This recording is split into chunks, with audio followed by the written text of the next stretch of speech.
Assalamualaikum warahmatullahi wabarakatuh. Baik, teman-teman yang saya cintai dan saya sayangi, kemarin kita membahas tentang bagaimana sih cara kita untuk menguasai bahasa Inggris. Di sana disimpulkan bahwa untuk menguasai bahasa Inggris, maka yang harus kita lakukan adalah dengan cara learning by doing, belajar sambil melakukan. Jika kita tahu tentang kata I sama, maka kita harus aplikasikan dalam kehidupan. Seperti ketika kita mau memasak, I am cooking, saya sedang memasak. Jadi kata I itu harus kita sering-sering kita gunakan agar eh, apa yang menjadi kosakata dalam otak kita itu terekam lekat. Bahkan kalau di apa namanya istilahnya itu, ketika kita ingin sesuatu, maka kita harus melakukan sesuatu sehingga apa yang ada di dalam otak kita itu terekam baik, dan juga ketika kita berbicara nanti akan kita kuasai lebih lanjut.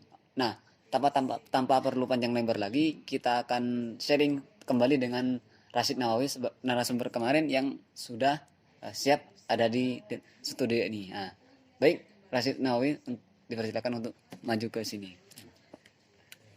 Uh, Assalamualaikum warahmatullahi wabarakatuh. Waalaikumsalam warahmatullahi wabarakatuh. Ini kan kita kemarin kan membahas tentang bagaimana sih cara kita untuk menguasai bahasa Inggris. Salah satunya kemarin itu secara umum tentang eh, harus apa ya, learning by doing, belajar sambil melakukan. Ketika kita maka harus kita Harus implementasikan dalam kehidupan. Nah,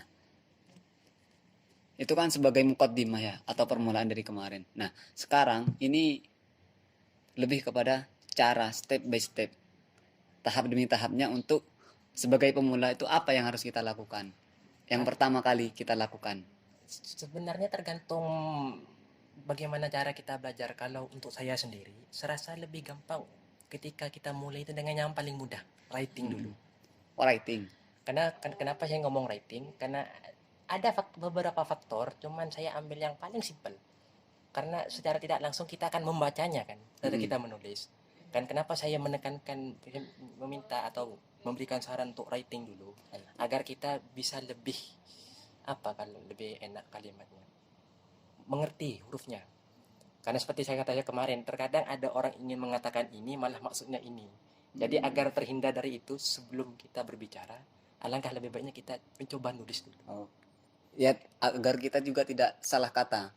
Kan kalau di dalam bahasa Inggris ada love dan ada juga love, cinta dan juga tertawa. Nanti kita mau bilang cinta, sedangkan dalam pelafatan kita adalah tertawa. Kan nanti efeknya agak sedikit berdampak. Ya. Terutama bagi yang mendengarkan ini yang mungkin mengalami masalah percintaan dan ingin mencurahkan isi hati, malah mengatakan daripada I love you.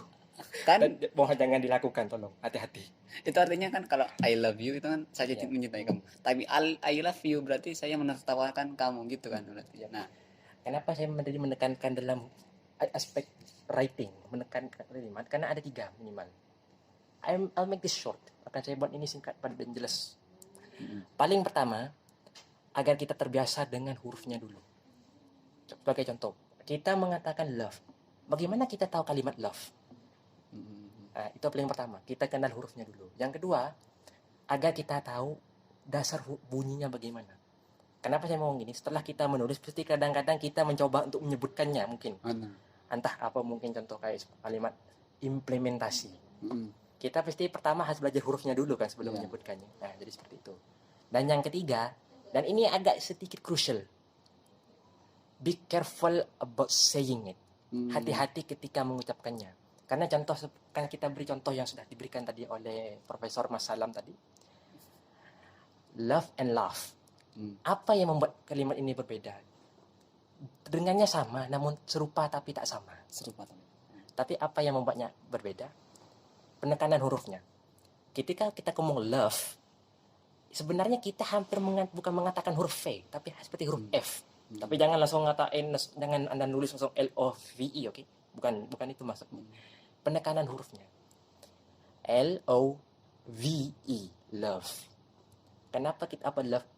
Huruf belakangnya. Rata-rata bahasa Inggris ketika kita mengucapkan kalimatnya lebih enak, dan bukan saja lebih enak ya, Lebih jelas itu ketika kita menekankan huruf tertentunya. Seperti kata jenengan tadi sudah mengatakan, love and love. Apa yang buat mereka beda? Belakangnya. Rata-rata bahasa Inggris belakangnya semua. Jadi jenengan mungkin yang ingin belajar bagaimana sih hurufnya yang benar nyebutinnya, huruf belakangnya harus jelas. Anda ingin mengatakan cinta, love, jadi L-O-V-E. V dan E dibaca bersamaan, love. Love tapi samar. Agak samar di akhir, love. Kalau love, ada ada kalimat afnya. Padahal kalau ketika kita nulis hurufnya itu sebenarnya adalah L-A-U-G-H.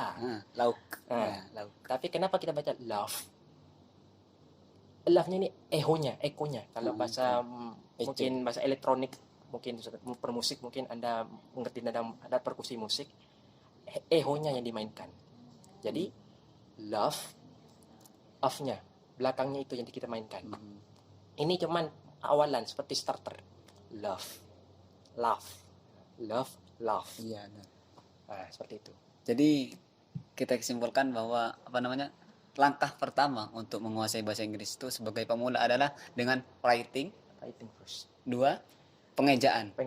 Pengejaannya yang ketiga adalah penekanan suara. Nah, itu yang dulu yang dapat kita sampaikan pada menit kali ini. Nanti kita akan membahas lebih lanjut bagaimana kita harus mempertahankan kosakata vocabulary kita dan lain sebagainya, ini nanti di video selanjutnya ya. Jangan lupa untuk closing statement. Closing statement.